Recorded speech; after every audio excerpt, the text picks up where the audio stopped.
नमः संस्कृताय मित्रों।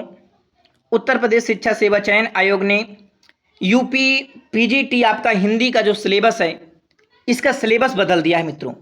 अब आपको सिलेबस में क्या क्या पढ़ना, क्या चीज़ें रखी गई हैं, ये आप अच्छे से समझ लीजिए। आपके सामने सिलेबस की मैं पीडीएफ खोल दिया हूँ। ये पीडीएफ आपको टेलीग्राम में मिल जाएगा या आप आयोग की सीधी वेबसाइट से डाउनलोड कर सकते हैं। मित्रों, क्या क्या आपको पढ़ना है, आइए एक नज़र में आपको देख लेते हैं। तो देखिए, आपका हिंदी साहित्य का इतिहास, जिसमें आपका हिंदी साहित्य के इतिहास की लेखन परंपरा से लेकर के हिंदी साहित्य का इतिहास का काल विभाजन किस प्रकार से हुआ, आदिकाल का नामकरण, उसकी प्रमुख प्रवृत्तियाँ, भक्तिकाल की समान विशेषताएं, भक्तिकाल की धाराएं, ज्ञानाश्रयी काव्यधारा, प्रेमाश्रयी सूफी काव्यधारा, कृष्ण भक्ति काव्यधारा, राम भक्ति काव्यधारा, चारों काव्यधाराओं की प्रमुख प्रवृत्तियाँ, रीतिकाल का नामकरण और प्रमुख प्रवृत्तियाँ, आधुनिक काल, भरतेंद्र युग, द्विवेदी युग और छायावाद, प्रगत प्रयोगवाद, नई कविता, नवगीत और विभिन्न कालों के प्रमुख कवि और उनकी जो है प्रमुख रचनाएं आपको पढ़ना है। आगे बता रहे हैं कि प्रसिद्ध काव्य की पंक्तियों एवं सूक्तियों के लेखकों और कवियों के नाम आपको पढ़ना है। इसके बाद आपका गद्य साहित्य में, देखिए गद्य साहित्य में तो आपका गद्य साहित्य का उद्भव, विकास, निबंध आपको, फिर इसके बाद उपन्यास, कहानी, नाटक, आलोचना, गद्य की अन्य विधाएं, नवीन विधाएं जैसे कि जीवनी साहित्य, आत्मकथा, संस्मरण, रेखाचित्र, रिपोर्ट तार्ज, यात्रा साहित्य, डायरी साहित्य, व्यंग और इंटरव्यू, बाल साहित्य, युग प्रवर्तक लेखकों के नाम तथा उनकी प्रमुख रचनाएं आपको पढ़ना है।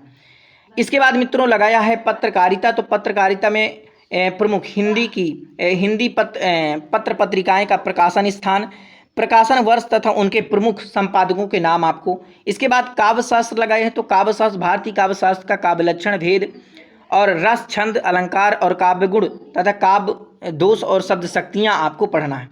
इसके बाद भाषा विज्ञान में मित्रों देखेंगे तो काव्य की उपभाषाएं, विभाषाएं, बोलियां और हिंदी की ध्वनियां और हिंदी की शब्द संपदाएं आपको पढ़ना है।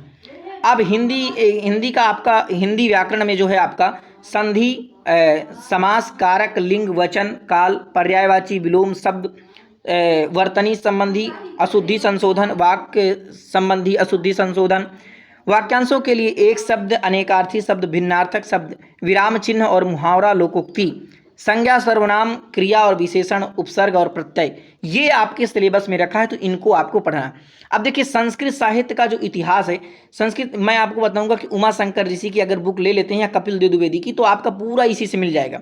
रचनाकारों के नाम, उनकी प्रमुख कृतियां आपको पढ़ना, जैसे कालिदास, इनके बारे में आप उमाशंकर ऋषि की बुक से पढ़ लेंगे तो बस वहीं से आपके प्रश्न मिल जाएंगे, कहीं इधर उधर मत।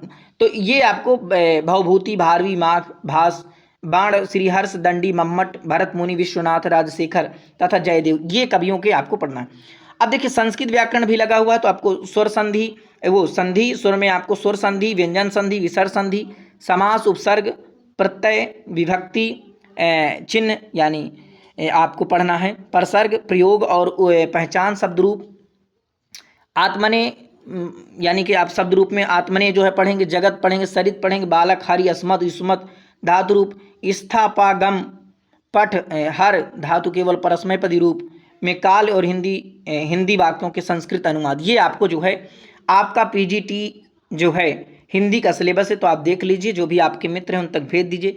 हमारे ये चैनल हिंदी और संस्कृत के लिए समर्पित है। जितनी भी सरकारी नौकरी निकलती हैं, एग्जाम से रिलेटेड आपका अपडेट, रिजल्ट हो गया, चाहे आपका परीक्षा तिथि हो गई, सब पहले हम देते हैं। इसलिए चैनल को सब्सक्राइब कर लीजिए और इस वीडियो को अपने मित्रों तक भेज दीजिए। बहुत बहुत धन्यवाद आपका। नमः संस्कृताय।